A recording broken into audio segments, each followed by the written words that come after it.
বন্ধুরা, প্রচণ্ড গরমে মানুষ যখন একদম কোনো রকম খাবার খেতেই মানুষের আর ভালো লাগছে না, শুধু ঠান্ডা পানীয়, ঠান্ডা ফলের রস, জুস এইসব খেয়েই আমাদের তৃপ্তি মিটছে। ঠান্ডা টেস্টি এইসব জিনিসই ভালো লাগছে। তো তাই নমস্কার বন্ধুরা, মিষ্টু অ্যান্ড মধুমিতাস কিচেনে তোমাদের সবাইকে স্বাগত। আজ আমি নিয়ে এসেছি ফ্রুট কাস্টার্ড।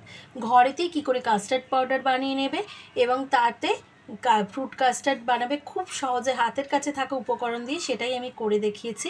আশা করছি তোমরা আমার সাথে থাকবে।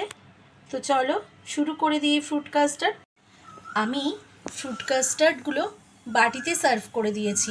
তোমাদের বলে রাখি বন্ধুরা, যে এই ফ্রুট কাস্টার্ড কিন্তু তোমরা কোনো গেস্ট আসার আগে থেকেই তুমি অনেক আগে থেকে বানিয়ে রেফ্রিজারেটরে রাখতে পারো, বা কোনো পার্টি হলে তার আগে অ্যারেঞ্জ করে রাখতে পারো, এই লাস্ট টাইমে তুমি সার্ভ করতে পারো। তো খুব ভালো ডেজার্ট আইটেম, এবং বাচ্চারা খুব খুশি মনে সব রকম ফলই কিন্তু খেয়ে নেবে, যেটা এমনি খেতে তারা চায় না। তো চলো বন্ধুরা, ঝটপট শুরু করে দিই এই রেসিপিটা। আমার সাথে ভিডিওটাতে থেকো, এই আশা রইল, এই অনুরোধ রইল। বন্ধুরা, আমি প্রথমে একটা পাত্র নিয়ে নিয়েছি, তার মধ্যে কর্নফ্লাওয়ার 1, 2, 3, 4, 5, প্রপোর্শনটা তোমরা খেয়াল করবে, 6, 7 টেবিল স্পুন নিলাম কর্নফ্লাওয়ার। এবার গুঁড়ো চিনি 1, 2, 3, 4, 5। এবার মিল্ক পাউডার 1, 2, 3, 4, 5। তাহলে প্রপোর্শনটা হচ্ছে, যতটা চিনি গুঁড়ো নেবে ততটা তোমরা নেবে মিল্ক পাউডার, আর তার থেকে 2 ভাগ বেশি নেবে কর্নফ্লাওয়ার। এই খেয়াল রাখলেই হয়ে যাবে আমাদের তৈরি কাস্টার্ড পাউডার। এবার ফ্লেভারটা তোমরা তোমাদের পছন্দের মতো নেবে। আমি নিচ্ছি হাফ স্পুনের মতো এলাইচি পাউডার, আর 4 ড্রপস 5-6 ড্রপস নিলাম ভ্যানিলা এসেন্স। এই যে ভ্যানিলা এসেন্স দিয়ে খুব ভালো করে মিশিয়ে নেব। আমি কিন্তু কোনো কালার কালার যেহেতু স্বাস্থ্যকর নয়, হেলদি নয়, আমি তাই মেশাচ্ছি না। তোমরা পছন্দ হলে ফুড কালার মেশাতে পারো। তো তাহলে আমাদের খুব ভালো করে মিশিয়ে তৈরি হয়ে গেল vanilla custard powder, vanilla essence আর ছোটো এলাচের এসেন্স সমেত। আর এবার আমরা যে কোনো কিছু বানাতে পারবো এই গরমের দিনে। তো চলো বন্ধুরা, আমি একটা কড়াইতে 500 ml দুধ, ফুল ক্রিম দুধ বসিয়েছি। তো দুধটা যখন হালকা গরম হবে, হালকা গরম যখন আঙুল দিয়ে যাচ্ছে, এই সময় আমি 3 টেবিল স্পুন আমার ঘরের তৈরি কাস্টার্ড পাউডার নিয়েছি। এই কাস্টার্ড পাউডারটা তোমরা জানো আমি ফুড কালার মেশাইনি, হেলথের কথা ভেবে। তো ওটাই প্রিজারভেটিভ বা থাকে বলে আমি ওই জন্য মেশাইনি। তো এইটাতে আমি অল্প করে করে দুধ মেশাবো। এই হালকা গরম অবস্থায় মেশাতে হবে, বা রুম টেম্পারেচারের ফোটানো দুধে, যাতে লাম্পস না পড়ে বা গুটলি না হয়ে যায়।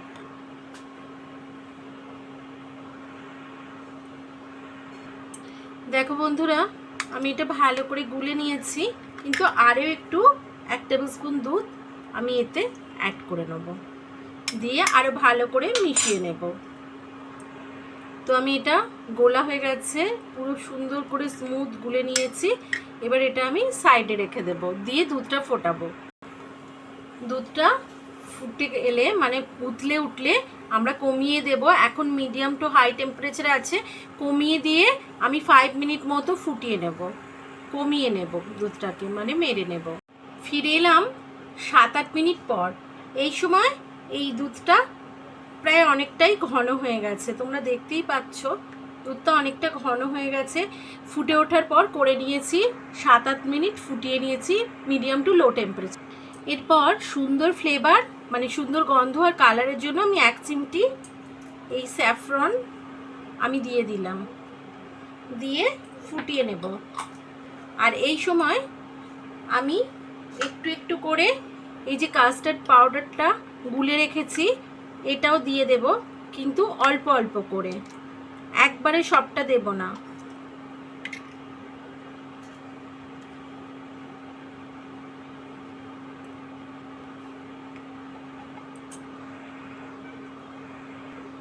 এইভাবে 3-4 বারে আমি পুরো কাস্টার্ড পাউডারটা দিয়ে দিলাম, দিয়ে ভালো করে মিশিয়ে নিলাম। এবার লো ফ্লেমে আমি এখনো মিনিট 5-7 ফোটাবো, দেখে বলবো কত সময় লাগছে। কাস্টার্ড পাউডার দেওয়ার পর কিন্তু সমানে চালাতে হবে, নইলে কিন্তু তলায় ধরে যাওয়ার একটা সম্ভাবনা থাকে, তাই সমানে অনবরত নেড়ে যেতে হবে। ফিরে এলাম 7 মিনিট পর। 7 মিনিট ধরে আমি এটাকে লো টু মিডিয়াম আছে ফুটিয়ে নিয়েছি।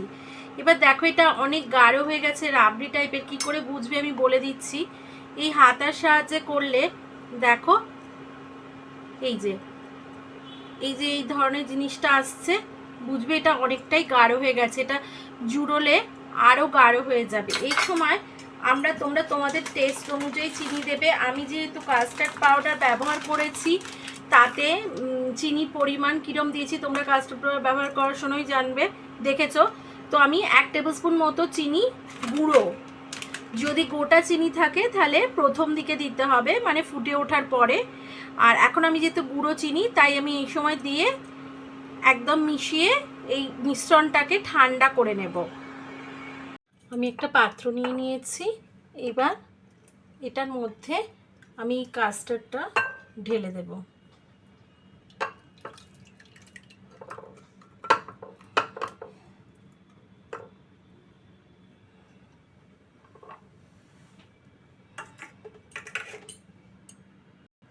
এবার এই মধ্যে কিছু ড্রাই ফ্রুটস আর কিছু ফল দেব।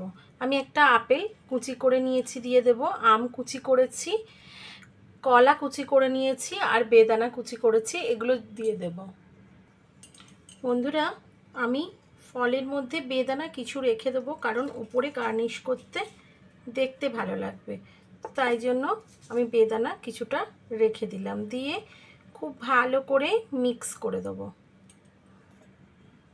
এবার একইভাবে কিছু কাজু, পামকিন সিড, পেস্তা সব দিয়ে দেব, দিয়ে ভালো করে মিশিয়ে নেব।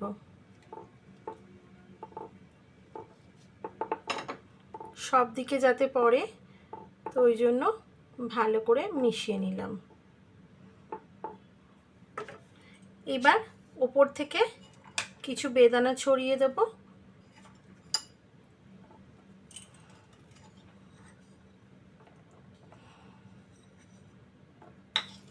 আর কিছু ড্রাই ফ্রুটস মানে পেস্তা, পামকিন সিড, কিশমিশ, কাজু ছড়িয়ে দিলাম। তো তৈরি হয়ে গেল আমাদের ফ্রুট কাস্টার্ড। কেমন লাগলো বন্ধুরা? আমি এটাকে 4 ঘন্টা রেফ্রিজারেট করে রাখবো, মানে ফ্রিজে রাখবো নর্মাল। আর যদি তোমাদের বন্ধু বান্ধব এসে যায় বা খুব আর্জেন্ট দরকার, মানে খুব তাড়াতাড়ি বানানোর দরকার, তাহলে ফ্রিজে নয় ফ্রিজারে রাখবে। ডিপ ফ্রিজে রেখে 1 ঘন্টা বাদে বের করে নেবে। তো আসছি বন্ধুরা, 4 ঘন্টা বাদে আবার হাজির হয়ে যাব, তোমাদের দেখাবো কেমন তৈরি হলো। ফিরে এলাম 5 ঘন্টা পর। তো ফ্রিজ থেকে বার করে নিয়েছি, তোমাদের সামনেই খুলছি।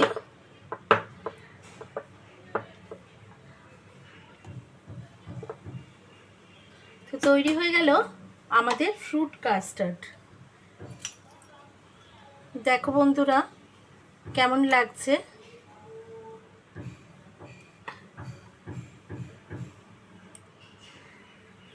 তো এবার আমি বাটিতে সার্ভ করে দিচ্ছি। বন্ধুরা, তোমরা তোমাদের পছন্দ মতো জায়গায় এই ফ্রুট কাস্টার্ড সার্ভ করে দিতে পারো। এর উপর গার্নিশিংয়ের জন্য তোমরা কিছু পেস্তা কুচি, আলমন্ড কুচি এরমও দিতে পারো। তো বন্ধুরা দেখো, আমি বাটিতে সার্ভ করে দিয়েছি। কেমন লাগলো বন্ধুরা?